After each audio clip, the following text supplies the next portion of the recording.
Hello, welcome to October Favorites, where I talk about all of the things I love this month, give you life updates, and talk about all of the decks I received in depth, so a bit more of a review of them.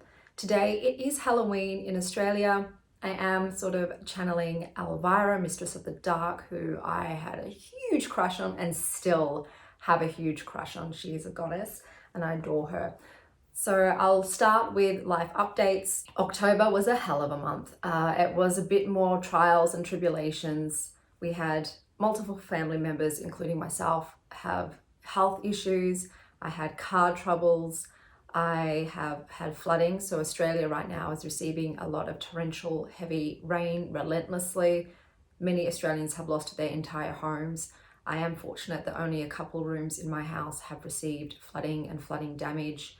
Today, the sun is shining. It seems we've had a bit of a reprieve from the downpour. So I'm very, very thankful to even just be able to step outside and sort of assess what's happened.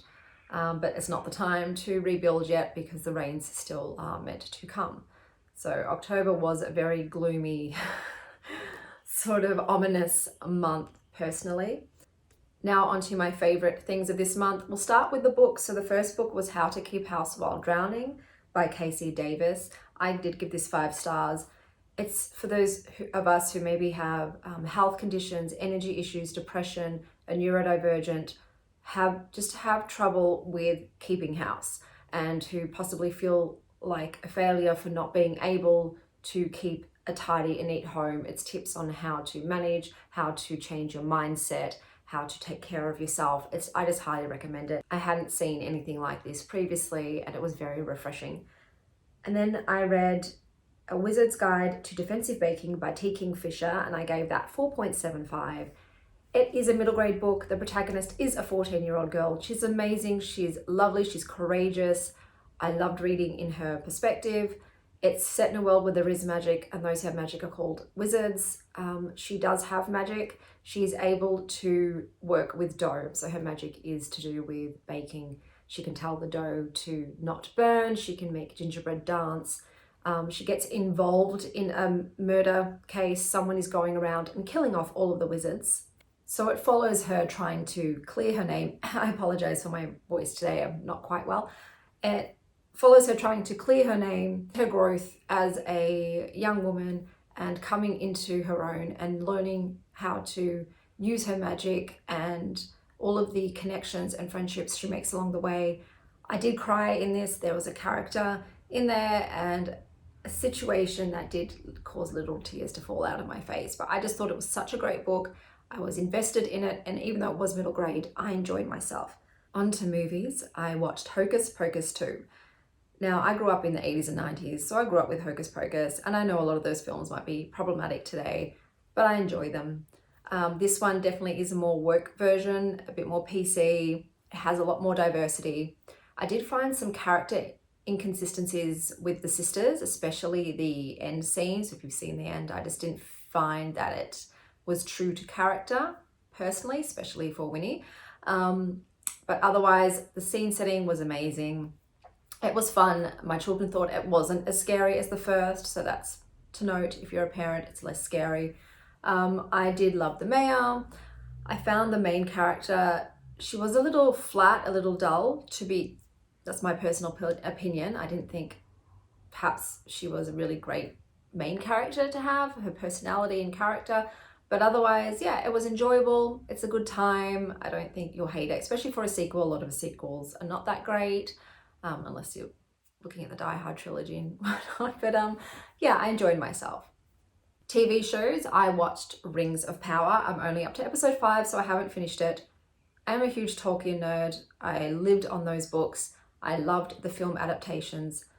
So for me, whilst the setting was pretty, it really doesn't hold its weight with the books and the films.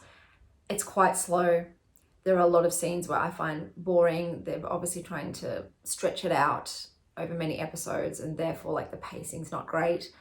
I found that the representations of the elves, besides 1 or 2 of them, weren't what I would consider great elf casting. Personally, elves have like a particular aesthetic and sort of energy, and I felt like majority of the elves in this did not have that. yeah, it's because it's based on the writer's, you know, interpretations of the world. I don't know where they're going with this, and I'm sort of just pretending it's not part of the series, the books and the films. I'm just having it, holding it in its own little world, and I think that way I'll enjoy it a little more. My favorite item that I made this month was this flower hat that I made for my daughter. It has a special place because it's for my kid and she loved it and she wears it all the time, and it's not perfect, it's wonky, it's rough, but it has character, and every time I see her wear it smiling, it just it brings joy to my heart. So it's nothing more satisfying than when I make something for someone else and they really like it. In terms of recipes, hands down, it was chimichurri. Finding that marinade, which is also a sauce, just changed my life. I put it on veggies, I put it on meats. It's just fantastic. You can tweak it, you can play around with it, but it's just, if you're going to only have one sauce and marinade in your repertoire, I recommend that it's chimichurri. And now we're going into my favorite purchases. So I purchased 2 cat trees this month. This first one I thought looked really modern, really sleek. I bought it for my bedroom so that my cats could look out my window. They love that top flat bed, love, love, love it, and they fight over it, but they never use the cubes. So they are a bit superfluous and a waste of space, but they do love the top part of it, and it's really well made, it's good quality, which sometimes I just do not find in cat trees. And then the next one, which you can actually see right here, this one was a Stella find. So I love the natural wood look of it. Like, that's a big, giant, thick branch. You've got the rattan and the rope. It's got that really natural sort of aesthetic. It is very well made, so really good quality. It's so easy to put together. And I love that when I don't have to faff about with 10 million screws and things. It's easy to put together. My cats love the whole thing. They love the top nest, they love the bottom nest, and they love the little cave, the furry cave. So I have one in my room, one in the lounge room, and they are always, always in them. Best tree I've ever bought, personally. Then I've got this door hanging. So it's got the crescent moon with sort of the rainbow chakra and the mushrooms and the moss and the twine. I just thought it was super cute. I wanted something to hang on the back of my door.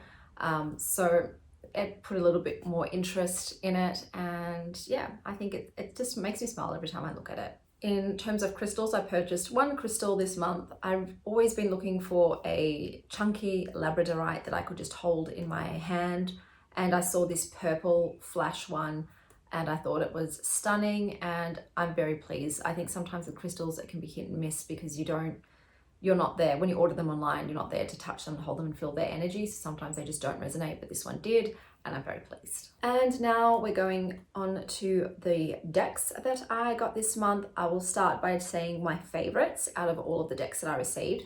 And I must say, I received such a great bunch. There was so many that I really, really loved. So it was hard to pick. With the tarot, there was only 1 tarot, but it was fantastic. And it's the Pulp Girls Tarot.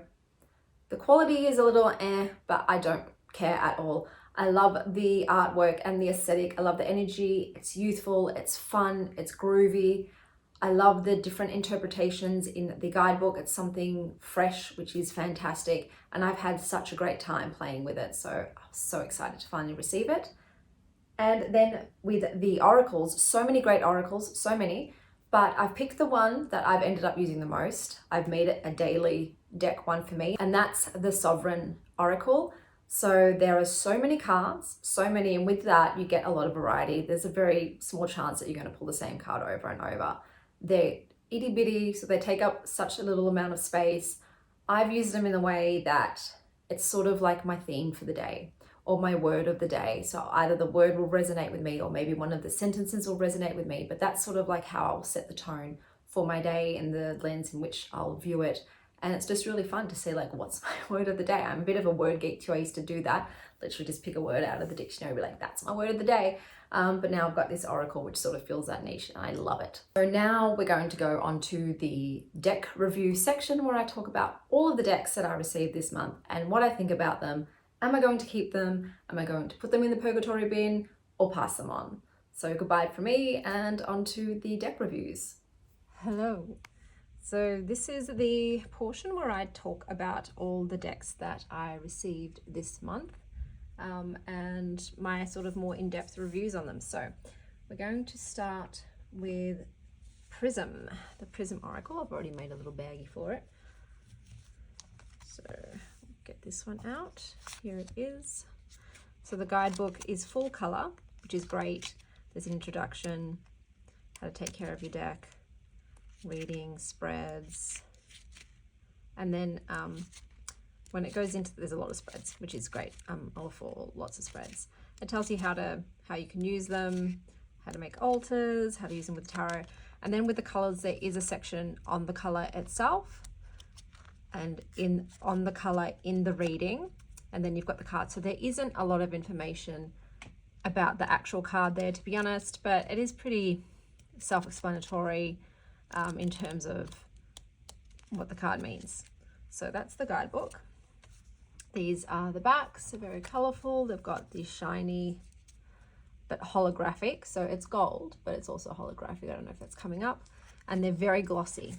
So these are the cards. Now, I saw this for ages and just was not interested. It was a bit too, I felt like it was too basic. I didn't much care for the art style, to be honest with you, and I'm still not a great fan of it. I understand it's more about the color behind and the keyword that goes with it. But still, I find it it's a bit plain. The glossy cardstock, I'm never a fan of glossy cardstock. I haven't even used them that much, but they are showing signs of wear. So that's something to be mindful of. But sometimes is the case with decks that have the shiny gilding on the edges, so you will get bending and scuffing as well as glossy cards. It's just the way it is. Have I enjoyed working with them? Yes, I have. Like, I would definitely not use this deck on its own. I just don't think there's enough to it to be used on its own. I use it in conjunction with other decks. I do resonate a lot with like color therapy, so I do like that proponent of it. And the keywords are pretty useful. They're sort of the standard sort of keywords you tend to see, except for ones like maybe ghost. And I'll just show you what ghost means, because that's a bit of unusual one. So it's a white card, even though it's grey, but it'll tell you what's in that card. So when this card comes up in a reading, it may be because a ghost from your past has been paying you a visit. Your ghost may be something unresolved or repressed, or a person or situation from your past. Pay attention to what is coming up emotionally during this time. And why do you think this ghost is coming to you now? And what is it here to teach you? So I have enjoyed using it with other decks. I don't know if this is one I'm going to keep long term. I do have another color deck, but it works very, very differently to this one. So I wouldn't even compare the two. So yeah, even though I've made it a bag, so that's a sign that I'm like, yeah, I'm going to keep it around for a while. But I have a feeling it may one day find its way to the purgatory bin or be rehomed. Like I said, in the case of this one, a month wasn't a long enough time for me to get a real feel of its usability in the long term, if I get bored of it or not, once I've, played with all the cards a lot. But for now, it has its place and its purpose, and we'll see how we go. The spiral, and I know I've already made a bag for this, but that's because I got a new yarn in. I couldn't help myself. So let's have a look at this one. This is the guidebook. Whoops, that's a card. It's a rose petal finish. It's by Lily or Acuna. I think that's the name. It's very hard to read. It's black and white. So there's full color images. So you've got about the deck, how it works, the subconscious. It's very Jungian, so it's based on a lot of Carl Jung's work, how to interact with this deck. So it's quite in depth in terms of that. Conscious mirror, integrate, gratitude, closing, message for you. And then the text. So it's very poetic. I'll leave it open so you can sort of read how it's written. They're all different in terms of how long they go for, what they talk about. There does tend to be a keyword like flow, responsibility, ceremony, self-care limits sort of in there. But it's very different to everything else I have. Like I said, it is quite poetic, like open your heart, open to feeling, open to understanding, leave reason aside, and let the hidden sun inside you shine. So I have found that in my use of it, there are some poems or cards that have very similar meaning. So there is quite a bit of similarity with some of them. That being said, some of these cards are very unique in terms of there's also references and quotes, which I think is great. Unique in their phrasing, like I haven't seen them before, so I'll show you. So the cards themselves are quite large, and they are satin, and that was the backs. I don't think I showed the backs, so those are the backs. Can be quite graphic, just letting you know. So, I do like some of the art. It is quite varied, if you can already see. I like less the ones that have sort of real people in them, that are very computer generated, whereas the ones that do seem more hand drawn or handmade rather than done on the computer. They've got sort of a psychedelicness to them as well, but they are, like I said, very different. Like, I don't like these ones. They remind me of like really old school photo editing programs, but some of them are just really intriguing, really interesting, quite thought-provoking. That this giant sausage. So I am going to keep it. It definitely needs a lot more work. I'm not sure yet how I'm going to use it. It sometimes works in a spread with other cards, and it sometimes does not. It sort of, I think, wants to be used on its own. I've just got to figure out in what sort of practice am I going to use it. So this is another one that for me is a bit undecided. I'm not quite sure. Am I going to keep it or am I going to move it on? So we'll see how we go. But like I said, I think I need to either find different decks to use it with, ones that it sort of plays along better with, or on its own in particular ways. So I will have to see about it. It definitely has a very spiritual slant to it. Quite a spiritual deck. Coastal Curiosities by Lennox Rees. So just move this box to the side. Sometimes I do find the cards can get stuck in the box.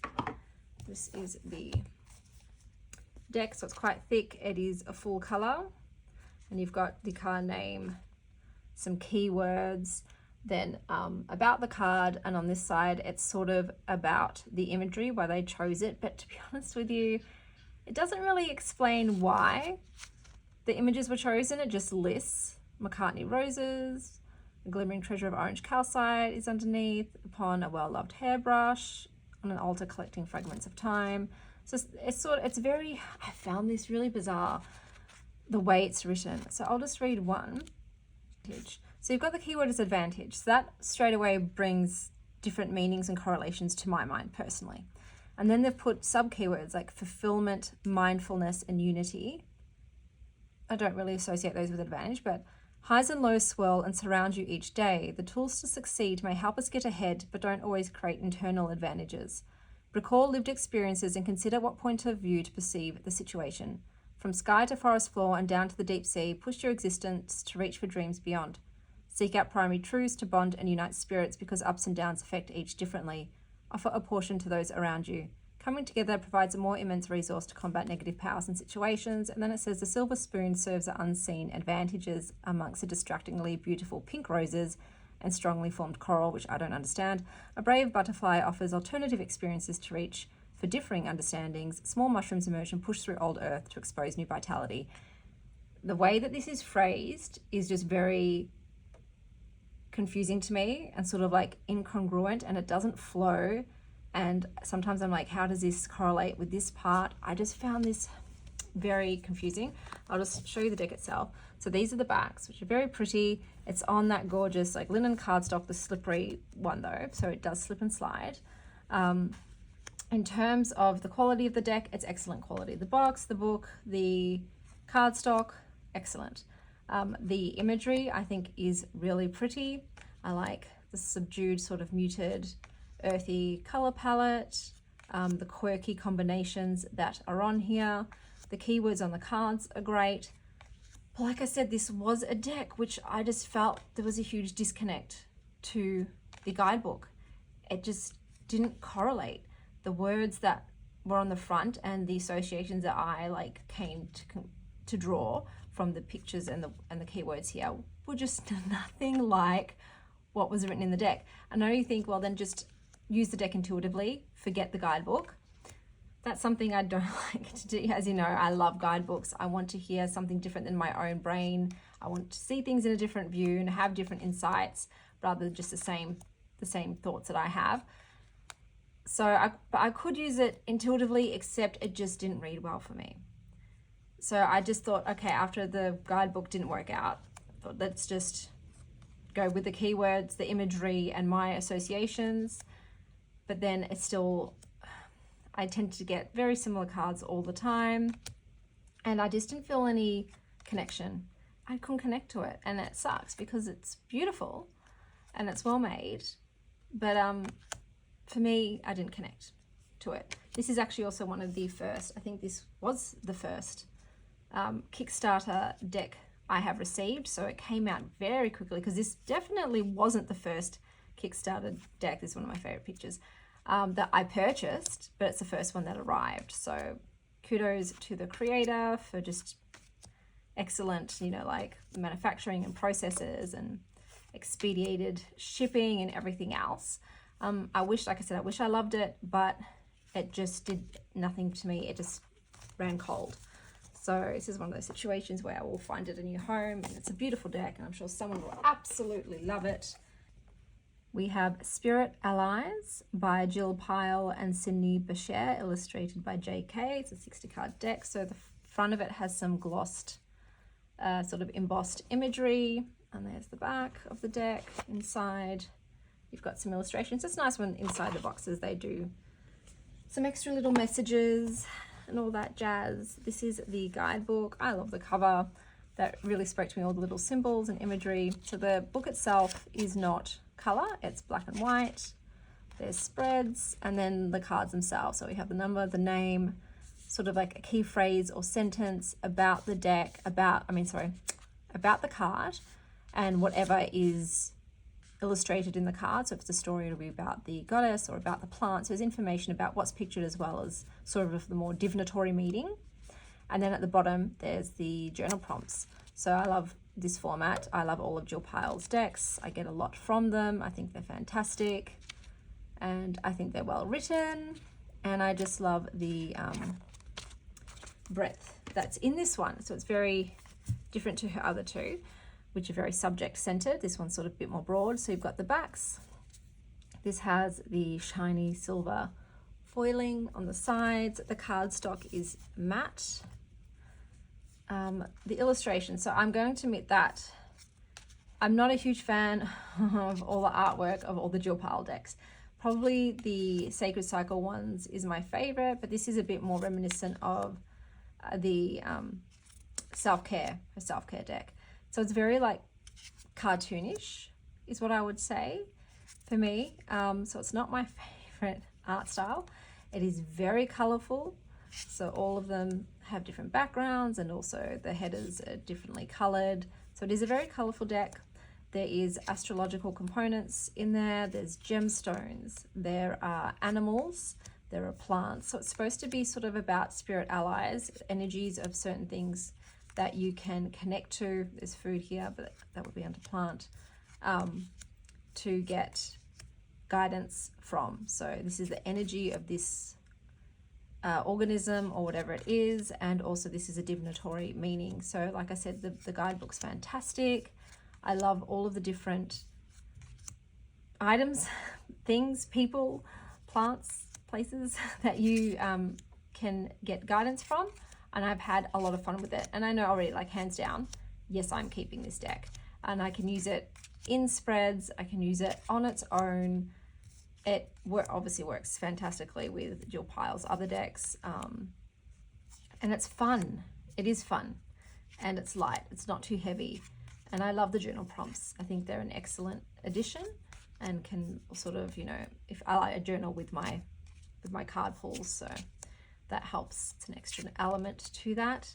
But yeah, I've had a lot of fun with this deck, and I 100% will be keeping it. And surprisingly, I don't know if I'm going to make a bag for it, because I think the box is gorgeous, and I rarely say that or keep the boxes. But this one, I don't know if I'm going to be able to get rid of the box, because it's just gorgeous.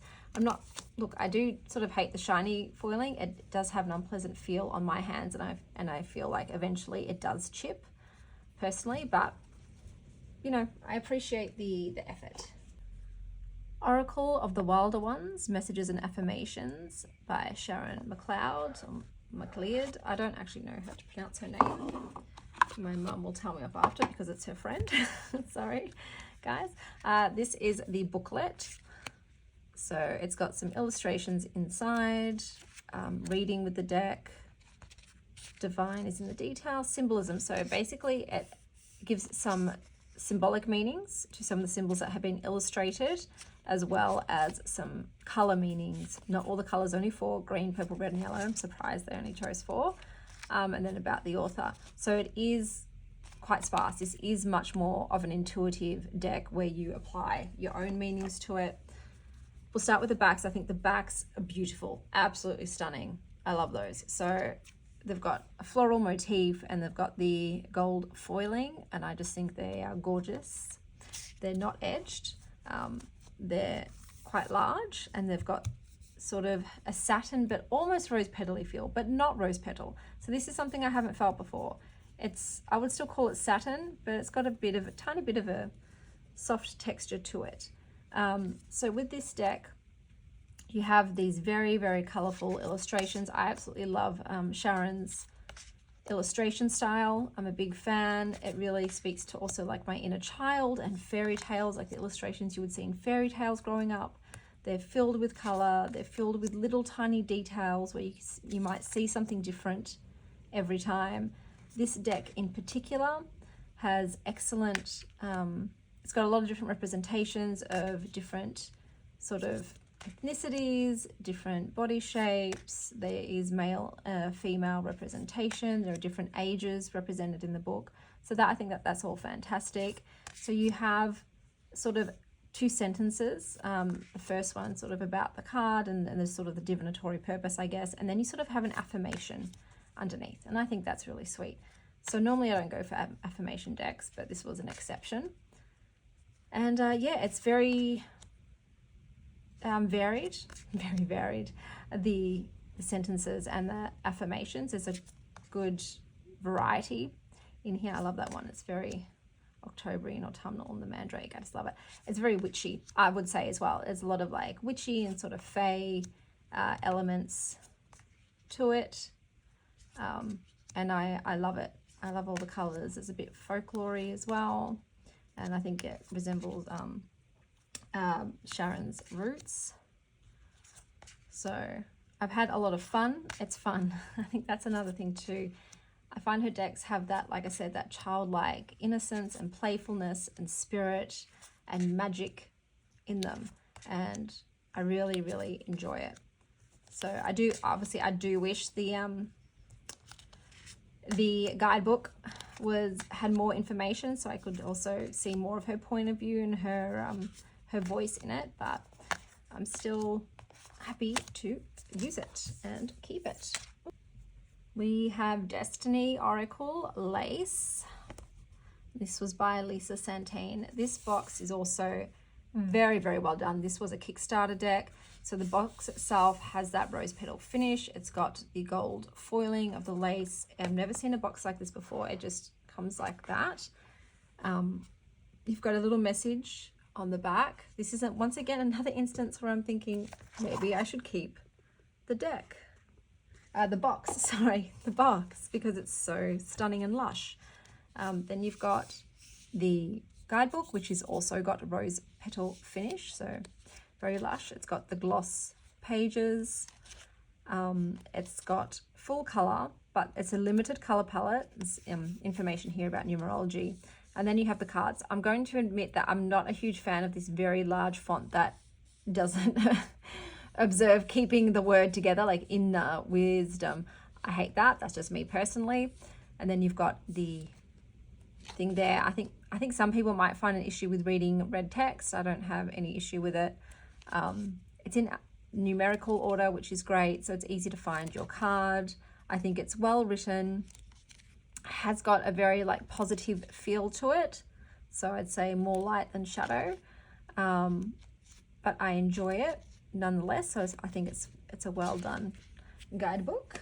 And then we've got the cards, which once again have the rose petal finish, which is beautiful. They don't really stick that much. I know some rose petals do. These aren't that bad. They've got the lovely gold matte gilding. They feel very luxurious, I will say that.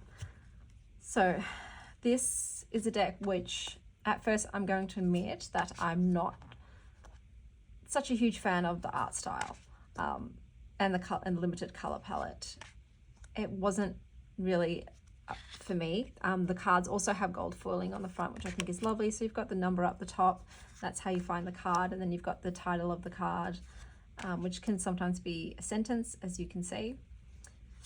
I have enjoyed using it. I don't know if I'd use it long term once I've used it a lot. You know, like some decks have that feeling like once you've used them quite a lot, you just feel like, okay, it's done. There's nothing else I can sort of learn from this deck, and I'm not, the sort of the shine has sort of worn off a bit and you feel like it's time to rehome it. I feel like this could be one of those decks, just because I'm not absolutely in love with the art style. And the guidebook, however, it is well done. Doesn't have a lot of information there. I've decided not to read out aloud from every guidebook. So if you, like I said, if you want to see how it's written, just pause it on the page when I've opened it up so you can see sort of the voice and the tone of the guidebook.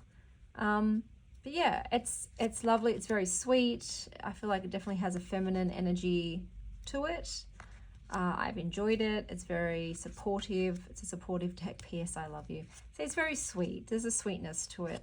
And some people, if you love these colors, then you're going to love the deck, obviously, because it's like all your favorite colors.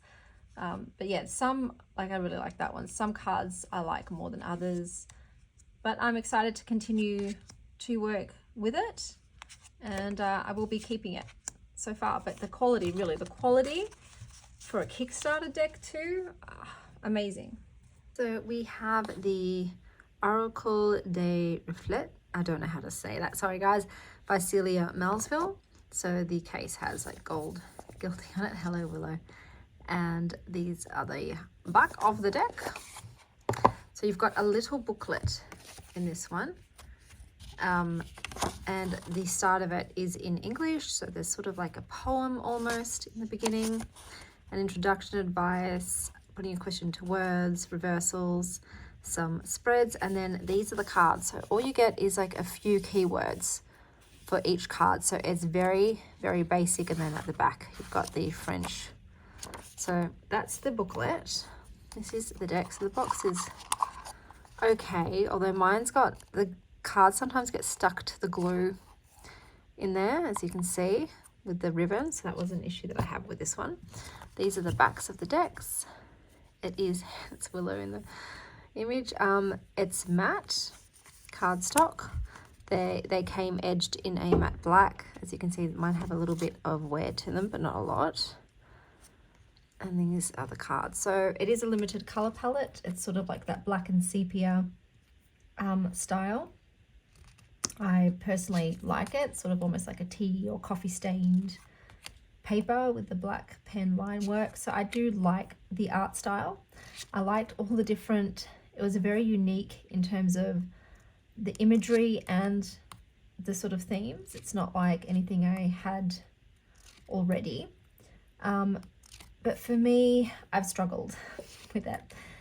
So it just isn't reading well for me. The cards that I pull in conjunction with spreads just don't seem to resonate. And like I said, I would say this is more of an intuitive deck because there's only a few short words in terms of keywords. I don't like that one for some reason. It's really cheesy as the vampire, whereas the rest of it has a bit more of a serious feel that the tone is quite somber to me as well. It's a little heavy, even with lighter cards, like this is summer. I don't know if that's because of the line work or if that's because of the guidebook and the words, but it did feel a bit negative to me, more shadow than light. So I kept trying so much with this deck because I really wanted to keep it. But it became a point, I remember the last time I just got so frustrated. I'm like, how does this even correlate? I can't see the meaning. And I write all of my spreads down just in case, like in retrospect, maybe I'd understand it. And it it didn't vibe. It wasn't connecting. I'm not connecting to it for whatever reason. So this is something that I am going to be rehoming to someone. I think it's more, it's me, it's not you situation. Like I said, I like it. I think it's great. The rice bowl. What does the rice bowl? I've never got that one. I just want to see what that means. So we've got the rice bowl, which is 22. And that says abundance, happiness, balance, wishes fulfilled, luck, and happiness again. So sometimes there's that, as you can see in there. But yeah, this just, like I said, I just can't work with it. So okay, so I'm just doing a bit of an impromptu one because my desk is a mess. So this was the Untamed Truth.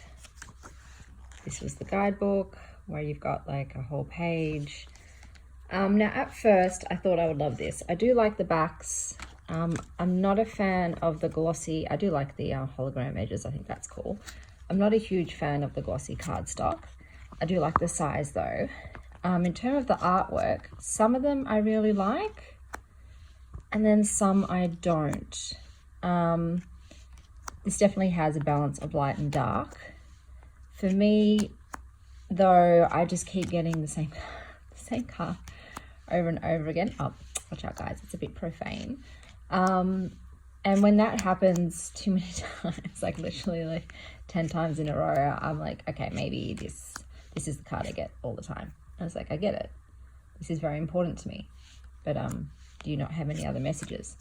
So when a deck isn't like speaking to me, it makes me feel like that I need to pass it on to somebody else. So I tried using it in spreads and stuff as well, and I got a lot of the same. And it sucks because there's some beautiful cards in here, but I just don't see them.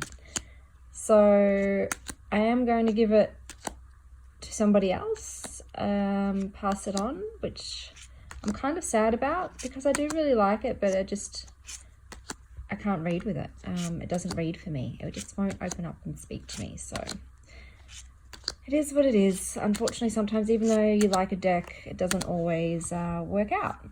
I've left the tarot deck for last. So this is the Pulp Girls tarot deck. There's some gold foiling on the front. It's a deck that opens like that. I'll just show you the back. Rock point. So I've never had a deck made by this company. I'm going to start off by saying straight away, I'm not a huge fan of the quality. So even with the box, this just feels like tape. It's already creasing. I'll show you too when you lift the deck out. This bit actually pulls all the way out, which I'm not sure why. I guess maybe so you don't get cards stuck. So that's the box. And then we've got the guidebook, which is little, but it is full color. It's like matte paper. I love the coloring in this. I think it's gorgeous. I love the little illustrations at the bottom of the page. There's spreads, which is great. More, and there's how to use the cards, a major arcana, a bit of information there. So each card only has one page, and I'm going to say it is quite basic. So you've got sort of a paragraph about the card. You've got reflection questions, which is excellent. You've got affirmations, wonderful. And then you've got like 3 sentences each for upright and reversed. And I will admit though, that you can read it for yourself. The slant that's on the meaning of the cards is quite different. So it's not the typical Rider-Waite-Smith. I have had cards in here, I was like, oh, I never thought of that card in that way. How interesting, whether it was from the reflection questions that did that, or the affirmation, or the upright, reversed, etc. I really enjoyed like the different viewpoint that this guidebook brings along. So each court has different colored colored pages, which is also very handy.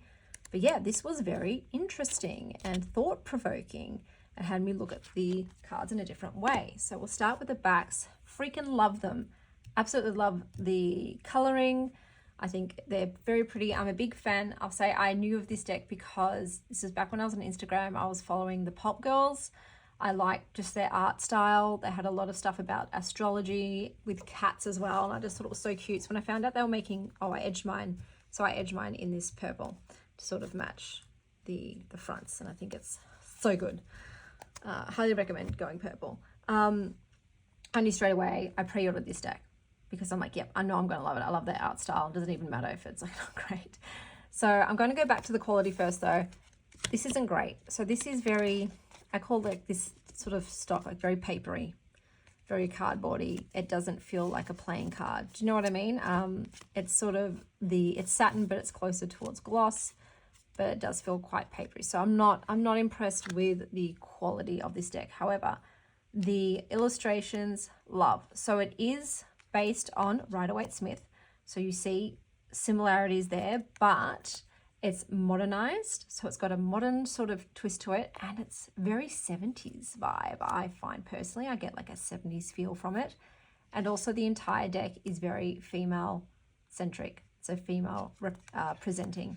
That being said, the females or women or, you know, feminine presenting individuals in this deck do have a diversity in terms of ethnicity, in terms of body type, sexual orientation.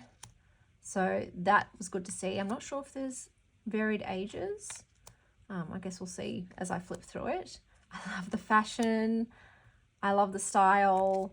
And it's really fun. It's fun. It's playful. It's a little like cheeky. It's got a very young energy to it. I will say that it definitely feels young. It feels a bit hip. And I've had fun. It's really, like I said, the guidebook is really not typical, which was great because I thought, oh, it's just going to be a clone of everything we've read before. But no, it's got a nice spin on it. There's the different facets, like I said, with the questions and the affirmations. It's got variety in that respect as well. So not what you usually see in a deck. Even though it is short, it's sweet. You know what I mean? It's short, but it's sweet and it does its job. It reads really well. Like I connected straight away to this deck and I just wanted to use it all the time. I love it. And I know some people want to see a bit more like gender diversity, but I'm absolutely fine with it. I love the fishnets. So I love it. Even though the quality, I wish the quality was a bit better. Oh, it's a Mermaid Queen of Cups. Yeah, I don't care. I really don't care. Love the artwork, like the guidebook, like the messages, like the imagery. I'm here for it. So big fan of the Pop Girls Tarot. Would definitely probably purchase if they did Oracle decks or something else, 100%. I'm just a fan. I'm a fan, guys. Although, look, this does shit me. That the Three of Swords and the Eight of Wands tend to be cards that all look the same. Like very few artists tend to use their artistic liberty and go a bit out of the, you know, mold with those ones. So if there are going to be cards that are the same, it tends to be those. But I just love it. I love the vibe. I love the energy. Very, yeah, great. Love it.